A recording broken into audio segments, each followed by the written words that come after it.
Dans les Carpates, on surnomme le corbeau le loup du ciel. Si le loup s'y intéresse, ce n'est pas pour le chasser, mais parce qu'il fait un excellent rabatteur.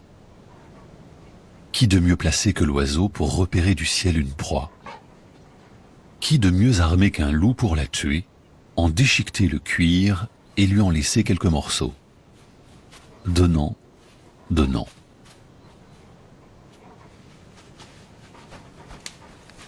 Cette alliance entre ces deux espèces paraît surprenante. Elle a pourtant été observée à de nombreuses reprises à travers le monde. Partout où il y a des loups, les corbeaux ne sont jamais très loin.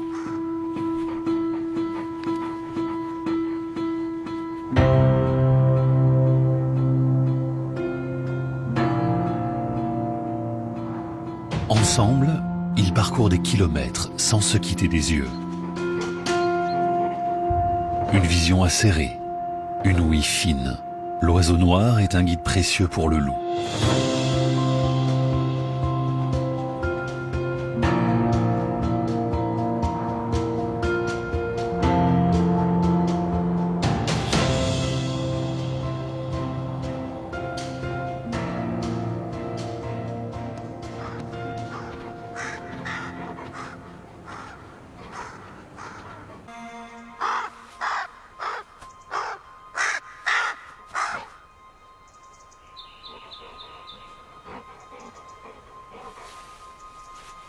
Pour le loup affamé, c'est une nouvelle chance à saisir.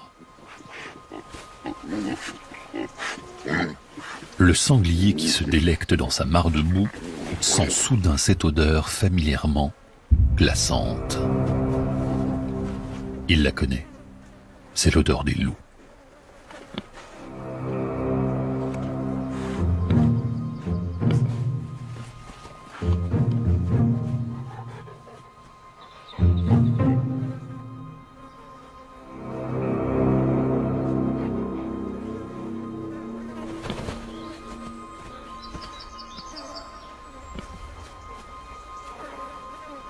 Et dans le manuel de survie des sangliers, une meute de loups est synonyme de fuir au plus vite.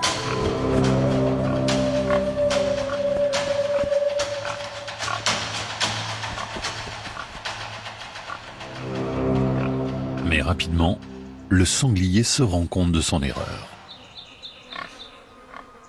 Son adversaire est seul.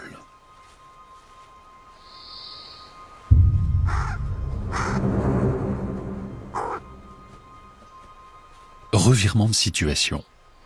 Le sanglier n'a désormais plus aucune intention d'abandonner son nouveau territoire.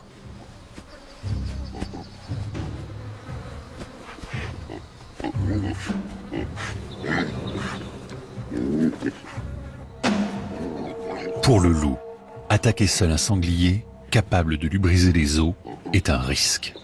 Mais il est affamé. Les 100 kilos de muscles répliquent sans attendre. Et le cuir épais du sanglier craint peu les morsures.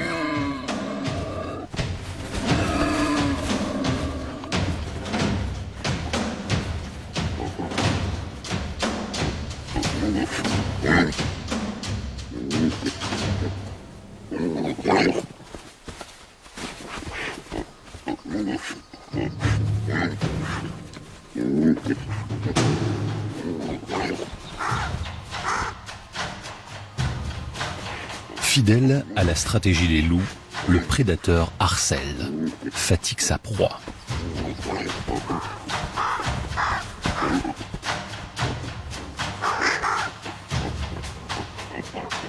Le corbeau, lui, n'y comprend plus rien. Qui chasse qui? Mais le sanglier a véritablement pris l'ascendant sur le loup. Le dominant, c'est lui. Il ne montre aucune faiblesse et n'est pas prêt de céder. Si le loup, lui, se blesse, il est condamné à mourir, seul.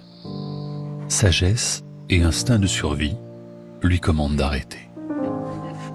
La victoire est sans appel. La défaite aussi.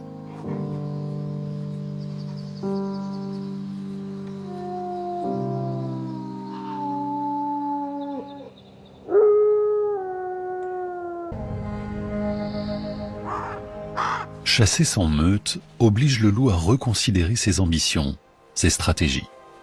Il n'a plus que quelques jours pour s'adapter, trouver un gibier à sa portée.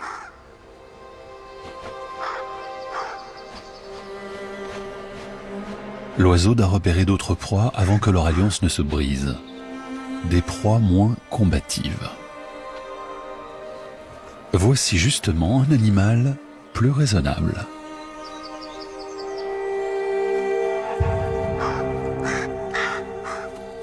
Le corbeau appelle.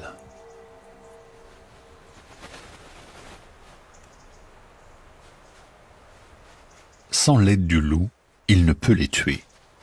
Petit lapin, mais trop gros pour lui.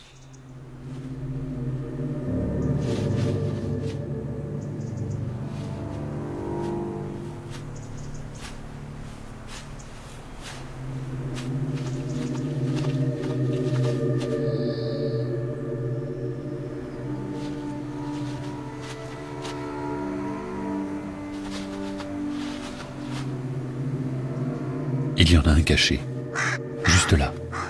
L'oiseau noir appelle encore son compagnon de chasse.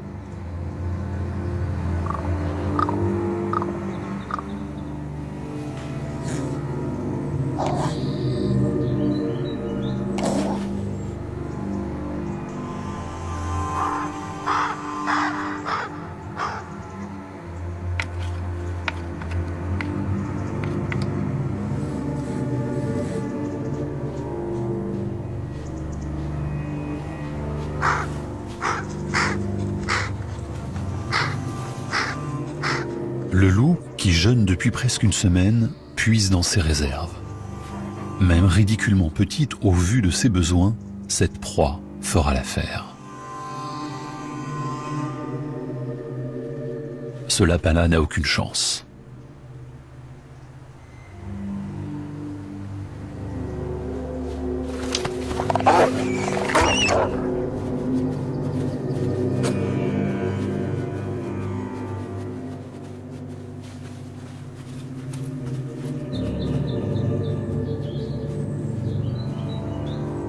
Le corbeau n'a plus qu'à attendre de son compagnon qui lui laisse quelques miettes.